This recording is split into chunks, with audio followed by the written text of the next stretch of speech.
Podemos hablar de Baltasar Hubmaier y de Pilgrim Marpeck, dos teólogos anabautistas, figuras muy importantes, porque ellos hicieron más que solamente predicar acerca de la separación entre el Estado y la Iglesia, sino que también escribieron extensamente y dejaron para nosotros sus escrituras. Baltasar Hubmaier, por ejemplo, rechaza la idea que la Iglesia debe usar la pena de muerte, lo que el Estado usaba contra criminales.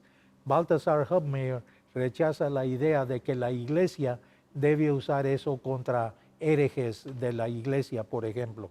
Él insiste en completa libertad religiosa de conciencia, aún para herejes infieles y para musulmanes. O podemos ver a Pilgrim Marpeck, un teólogo anabautista también.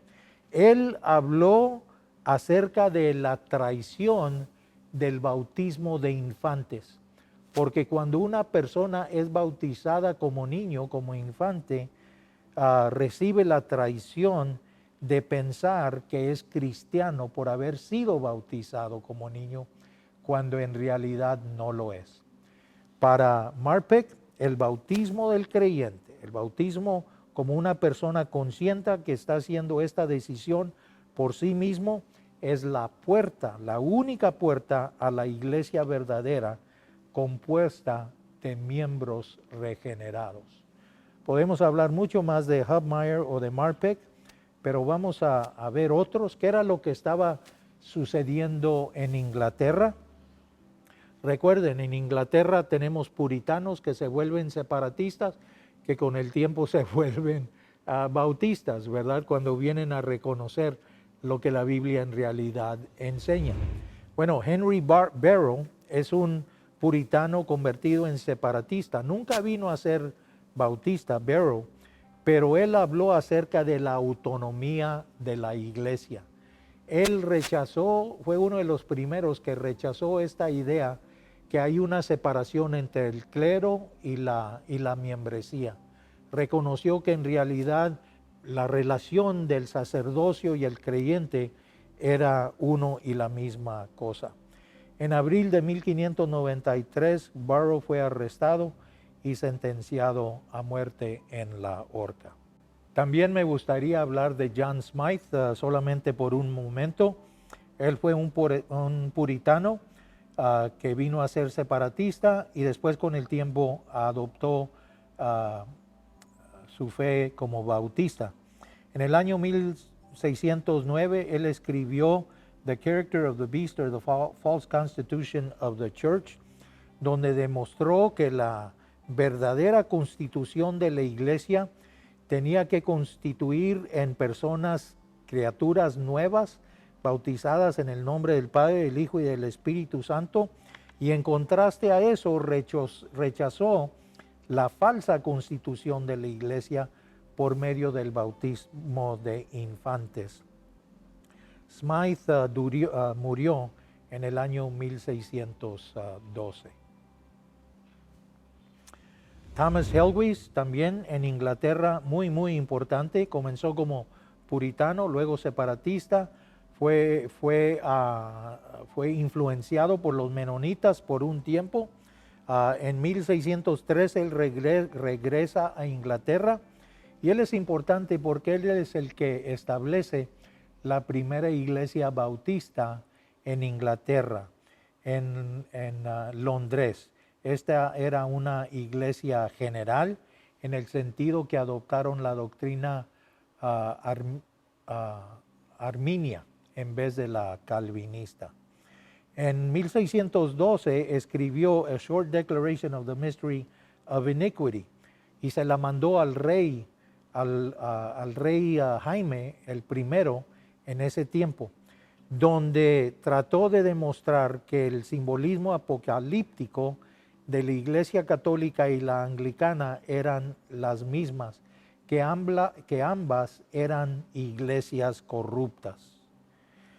Él insistía que la libertad religiosa tenía que ser expresada y dada a todos los grupos, incluso la Iglesia Católica Romana, los herejes, los musulmanes y aún a los judíos.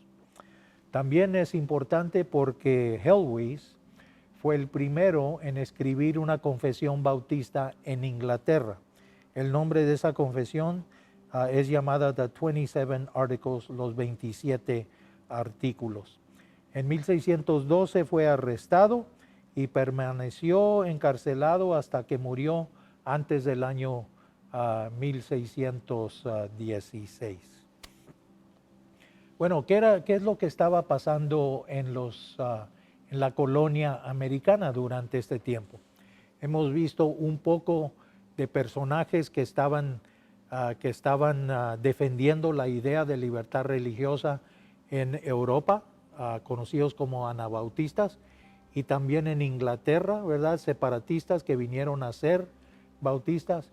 Pero ¿qué era lo que estaba sucediendo en la colonia americana? Bueno, aquí encontramos a Roger Williams, el fundador de la colonia de Rhode Island, ¿verdad? Un anglicano que vino a ser separatista y después de eso bautista por un tiempo también. En 1644 él escribió A Bloody Tenet of Persecution contra el apoyo del Estado por la iglesia congregacional en Massachusetts. Imagínense que las colonias americanas, muchas fueron formadas para alejarse de la opresión de la religión estatal en Inglaterra, y lo que sucede es que cuando llegan a Norteamérica establecen sus propias religiones estatales. Por ejemplo, la congregacional en Massachusetts y la anglicana o la episcopal en la colonia de Virginia. Así es que cuando llegan los separatistas y después los bautistas que quieren expresar su fe de una manera libre, encuentran que en las colonias están siendo insultados, están siendo perseguidos, maltratados, están siendo multados y puestos en la prisión por tener estas ideas tan importantes para la libertad de religión.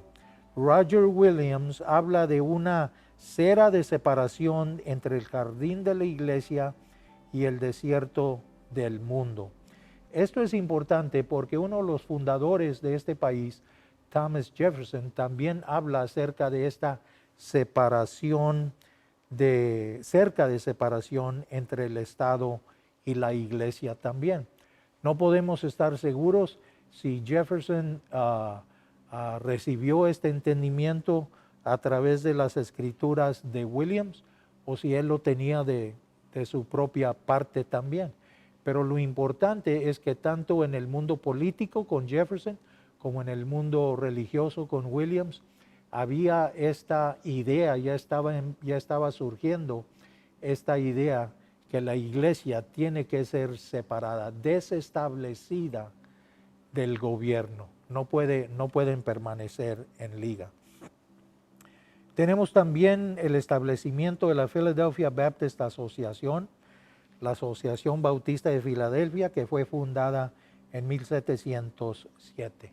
¿Por qué es eso importante? Bueno, aquí estoy hoy en la Asociación Bautista de San Antonio, San Antonio Baptist Association, que es una de las asociaciones bisnietas, ¿verdad?, de esta primera asociación que vemos aquí en América colonial, antes de que América fuera una nación.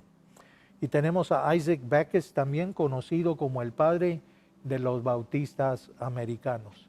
Él es importante por muchas razones, pero sobre todo recordamos que él, como miembro de la Warren Baptist Association, la segunda asociación formada en la colonia de Massachusetts, él creó lo que es conocido como el comité, el Grievance Committee, un comité que fue el primer cabildeo religioso para traer presión sobre el gobierno para permitir más libertad religiosa en el Estado. Backus es uno de los originadores de este movimiento, de los cuales vemos hoy en día. En años recientes podemos recordar, ¿verdad?, grupos, ¿verdad?, como The Moral Majority, por ejemplo, que cabilgaban, ¿verdad?, acerca de principios bíblicos. Bueno, todo esto tiene su comienzo en gran parte con Isaac Backus. Pero hoy, en este momento, quisiera hablar acerca de John Leland por un momento, porque quizás él, más que nadie más, es uno de los mayores proponentes de la libertad religiosa. Él comenzó como congregacionalista, ¿verdad?, en Massachusetts, pero se convirtió a bautista y se mudó a la colonia de Virginia. Y allí fue muy influencial, ¿verdad?, en tratar de promover la libertad religiosa para grupos que no eran miembros de la Iglesia Estatal Anglicana, ¿verdad? Pero para nosotros lo que es importante es reconocer lo que sucedió después de la liberación de las colonias, ¿verdad?, de la Revolución Americana. Después de que las colonias ganaron su independencia, por supuesto se escribió una constitución que necesitaba ser ratificada en los 13 diferentes estados. Y había en realidad oposición a esa constitución entre los bautistas, porque muchos pensaban que la constitución no daba suficiente garantía para la libertad religiosa. John Leland era uno de ellos y él empezó entonces a trabajar a favor de que no fuera ratificada en el estado de Virginia. Así es que la Constitución estaba en una situación muy precaria y la posibilidad de que no pasara era una posibilidad verdadera. ¿Qué sucede? James Madison, uno de los escritores de esta Constitución, va y visita a John Leland, porque sabe que Leland tiene mucha influencia sobre los bautistas en Virginia. Y él y Leland se juntan donde pasan un buen tiempo, horas y horas y horas, hablando y tratando sobre los temas de la libertad religiosa, ¿verdad?, sobre la importancia de tener una constitución ratificada en el estado de Virginia para que entonces pudiera ser ratificada a nivel federal. Y el resultado de ese encuentro entre Leland y Madison es que Leland deja su oposición a la Constitución y empieza a trabajar a favor de que sea ratificada en el estado de Virginia. Y eso es exactamente lo que sucede. Muchos bautistas, movidos, ¿verdad?, por Leland y lo que él estaba enseñando y diciendo al pueblo, la Constitución es ratificada en el estado de Virginia, y en el año siguiente, en 1789, la Constitución es adoptada por el Congreso americano. Así es que podemos ver la primer cláusula, ¿verdad?, que tenemos. Así que vemos entonces en 1789 que la Constitución fue adoptada en el Congreso de los Estados Unidos americanos. Pero se había olvidado Madison entonces de las inquietudes de los bautistas, ¿verdad? Bueno, sabemos que 3 días después de haber sido adoptada la Constitución americana, Madison propone una declaración de derecho, lo que en inglés se conoce como the Bill of Rights, ¿verdad? Una declaración de derechos, la cual fue adoptada en 1792. Y ahí tenemos la primer enmienda. Dice así en inglés: Congress shall make no law respecting an establishment of religion or prohibiting the free exercise thereof. la primer cláusula, que es conocida como la del establecimiento, prohíbe que el Estado apruebe leyes que establezcan una religión oficial o preferencia por una religión sobre otras religiones. La cláusula del libre ejercicio, que es la segunda cláusula, prohíbe que el Estado intervenga dentro de límites en la práctica religiosa de otras personas. Esto es a nivel federal. Lo importante saber es que en los estados esto todavía no era la práctica y en realidad en el estado de Massachusetts la iglesia congregacional no fue desestablecida hasta los 1800, más allá creo que fue los 1830. Pero a nivel federal esto ya era la ley de la nación. En todo esto para mí es importante ver que el derecho de la libertad religiosa es el primer derecho que se enumera entre toda la Declaración de Derechos.